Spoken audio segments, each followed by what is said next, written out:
Starting September 1st, Canada will drop many of its retaliatory tariffs currently on U.S. goods. Prime Minister Mark Carney argues it's the right move since Canada has a better tariff deal with the U.S. than any other country does.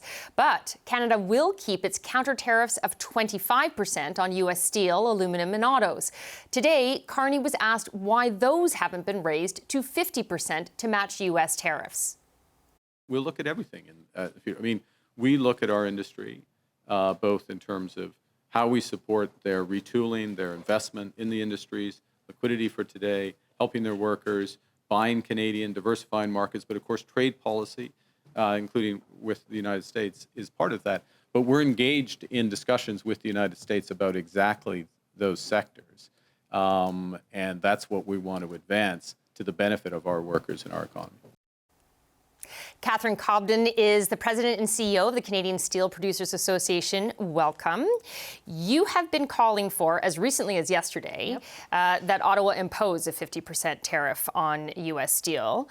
Instead, what we saw today was the lifting of most retaliatory tariffs and the maintaining of a 25% tariff on U.S. steel.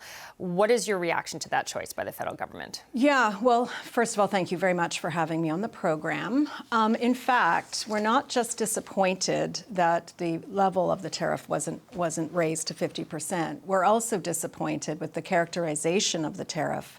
In fact, in April, this government took down a lot of the steel tariffs.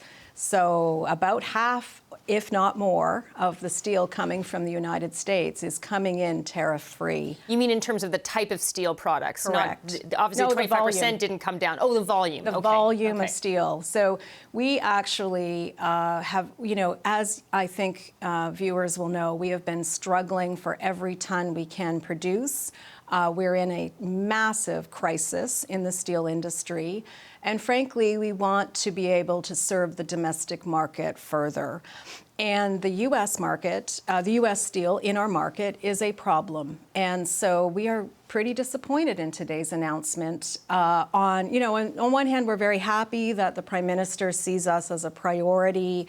But frankly, we need actions that match those words. And we've been very simple and straightforward on the actions that we need, especially on retaliation for the United States. Do you think he sort of hinted in today's news conference that it's a card he could still play, that Canada still has this card of the threat to raise tariffs to 50%?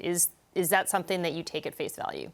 So, in our industry, with what's going on, including what happened earlier this week with 407 more tariffs that are on our customers, we are no longer, we've pivoted away from building leverage with the United States through retaliation, and instead recognizing that retaliation on the United States is a method to save the steel industry in Canada, and it protects domestic jobs and domestic workers. And how it does that is it keeps the U.S. steel, out of our market and allows us instead to serve that market. It's a game. That is the battle, and the task at hand is to try to get as much of the domestic steel as we possibly can to offset U.S. steel. As an example, in July, we imported from the United States about 150,000 tons of steel. And do you know that 83% of that steel we could have made in Canada? Is it about market access and then it's still just cheaper than if they're only tariffed at 25%, you're bringing in American steel? Or zero. Or zero in some cases, yes. So in terms of the volume going down. So I guess there's all this buy Canadian, we're going to buy Canadian steel. Why is that still happening? Yeah, so it is going to, I'm sure over time, it's going to pivot in the sense that, this government has also given the directive for federally funded projects, they will use Canadian steel. But two things. One is there's a lot of projects that are just getting going or haven't even, started. And secondly, there's a whole bunch of other people that use steel, not just the government or other governments. So there's still a lot of private companies that are using U.S. steel and offshore steel, and and that's really to the detriment of the domestic steel industry. So an easy solution is to retaliate on U.S. steel. I understand the dynamics. We want to be elbows down. That is the Prime Minister's call, not mine. But on steel, we really ought to be fighting for steel jobs in Canada with those measures. Is there not a risk, though, when you think about that whole or bigger picture, if he were to raise the tariff to 50%, as you want? Yes, certainly it would make it much more fair in terms of market access. We've been shut out of the U.S. They're still able to put steel into our market.